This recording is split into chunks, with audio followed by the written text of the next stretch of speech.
마지막 나팔 소리 나기 전에 들어야 할 이야기 마나소나의 유튜브 채널 김경호 선교사입니다. 안녕하세요. 주 예수님을 따르는 제자들과 함께 경건의 시간에 축복과 교훈을 나누고자 합니다. 나훔 1장 1절로 8절 니느웨에 대한 경고 곧 엘고스 사람 나훔의 묵시의 글이라. 여호와는 질투하시며 보복하시는 하나님이시니라. 여호와는 보복하시며 진노하시되 자기를 거스르는 자에게 여호와는 보복하시며 자기를 대적하는 자에게 진노를 품으시며 여호와는 노하기를 더디하시며 권능이 크시며 벌받을 자를 결코 내버려 두지 아니하시느니라.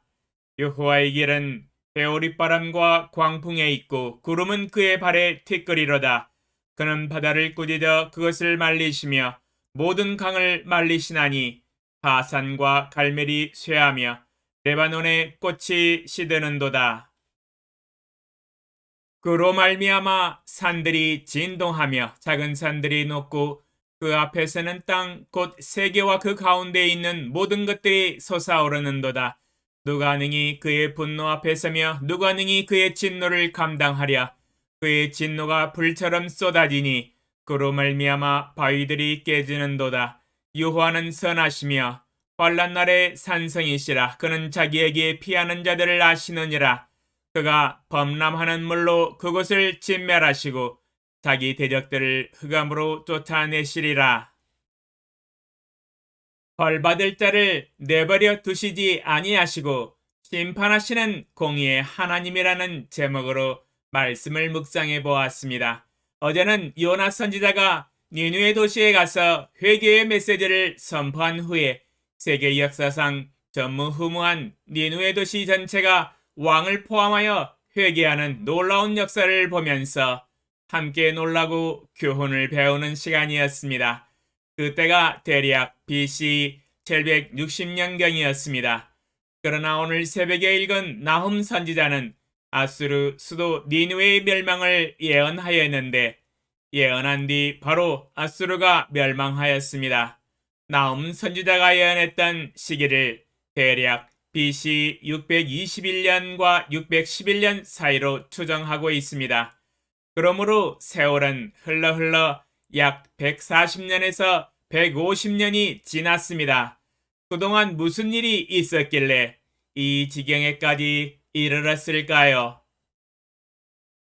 요나의 경고를 듣고 회개하였던 니느웨 조상들은 모두 다 죽고 다음 세대와 다다음 세대들이 일어나서 살아가고 있었습니다. 그러나 죄악을 회개하고 하나님을 믿었던 조상 세대들의 일들은 이젠 그들의 기억에서 사라지고 옛날 이야기, 레전드가 되어버렸습니다. 아수르 민족과 니느웨 사람들은 하나님을 잊어버리고 속히 떠나 이제는 그때의 회개 이전만큼이나 다시 악하게 살고 있었습니다. 아수르 사람들은 정복 과정에서 다시 지나치게 잔인해졌습니다.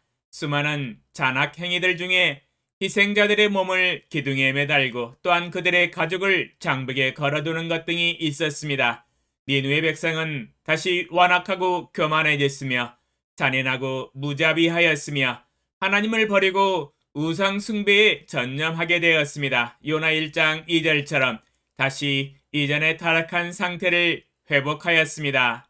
그 악독이 하나님 앞에 상달되었습니다. 나훔 선지자는 메시지 초두부터 니느웨의 멸망을 강하게 선포하고 있습니다. 그것이 바로 하나님의 거룩한 뜻이었기 때문이었습니다. 하나님은 다시금 진노의 칼을 높이 드셨습니다. 하나님은 왜 니느웨를 멸망시키기로 작정하셨을까요? 나훔 1장 2절에 정답이 간략하게 나와 있습니다. 나훔 1장 2절 여호와는 질투하시며 보복하시는 하나님이시니라. 여호와는 보복하시며 진노하시되 자기를 거스르는 자에게 여호와는 보복하시며 자기를 대적하는 자에게 진노를 품으시며 나훔 1장 2절에서 니느웨 백성들은 여호와 하나님을 거스리고 대적하였다고 증거하고 계십니다. 하나님을 모르고 하나님의 말씀과 진리를 믿지 아니하며 도리어 정반대로 우상 숭배를 하며 자신을 의뢰하며 자랑하고 자신을 높였기 때문입니다. 이 모든 죄악이 하나님을 거스르고 하나님을 대적한 죄악들입니다. 그러므로 하나님은 니느웨를 멸망시키기로 작정하셨습니다. 나훔 선지자가 니느웨의 멸망을 예언한 후 곧바로 바벨론에 의해 함락당하고 아수르 제국은 멸망하였습니다. 이때가 주전 612년이었습니다. 우리는 이 니느웨의 멸망을 보면서 타산지석으로 심판하시는 하나님에 대해서 배워야 합니다. 나훔 1장 3절 여호와는 노하기를 더디하시며 권능이 크시며 벌받을 자를 결코 내버려 두지 아니하시느니라. 여호와의 길은 회오리바람과 광풍에 있고 구름은 그의 발에 티끌이로다. 나훔 1장 2절로 3절에서 여호와는 질투하시며 보복하시는 하나님이시며 여호와는 보복하시며 진노하시되 자기를 거스르는 자에게 여호와는 보복하시며 자기를 대적하는 자에게 진노를 품으시며 벌받을 자를 결코 내버려 두지 아니하시는 분이시라고 증거하고 계십니다. 죄인을 반드시 심판하십니다. 벌받을 자를 결코 내버려 두지 아니하십니다. 죄악에 대하여 반드시 진노하시며 반드시 보응하시는 하나님이십니다. 로마서 6장 23절 죄의 삭은 사망이요 하나님의 은사는 그리스도 예수 우리 주 안에 있는 영생이니라. 로마서 6장 23절에서 하나님이 왜 반드시 죄악을 심판하시는가를 진리로 설명하고 계십니다. 왜냐하면 죄의 삭은 사망이기 때문입니다. 죄악을 지으면 그 삭, 즉 대가로 죽음의 값을 치르게 하십니다. 죄를 지으면 죄값으로 죽는다는 이야기이지요. 벌받을 자를 결단코 간과하시지 않습니다. 그냥 봐주시지 않습니다. 반드시 죄값을 치르게 하십니다.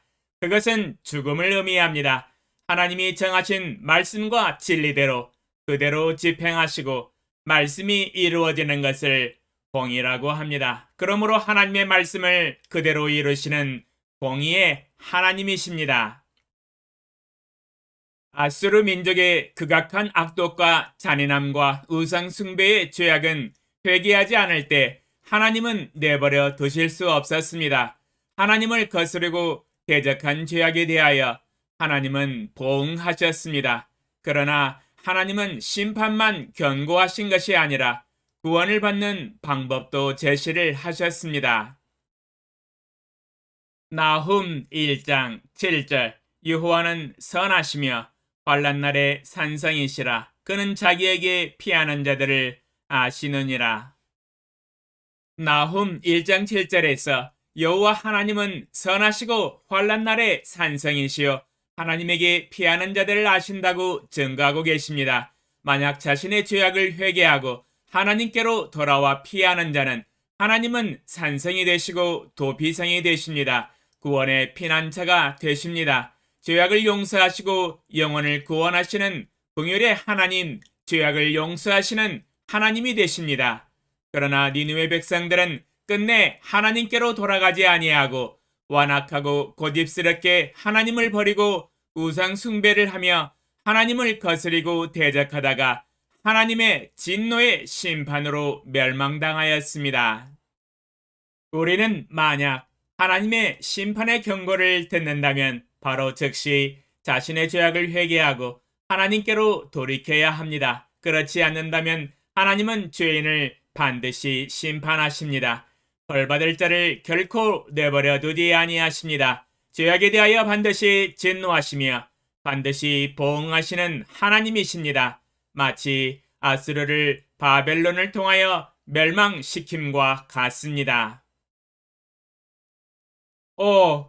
전지전능하신 만군의 주 여호와 아버지 하나님, 요나의 경고를 듣고 회개를 했던 니느웨 백성들의 다음 세대 자손들은 조상들의 올바른 회개의 삶을 배우지 못하고 하나님을 거스르며 우상 숭배를 하며 잔인하고 포악하게 살다가 끝내는 죄악을 보복하시고 벌받을 자를 내버려 두시지 아니하시고 심판하시는 하나님의 진노에 모두 멸망당하였습니다.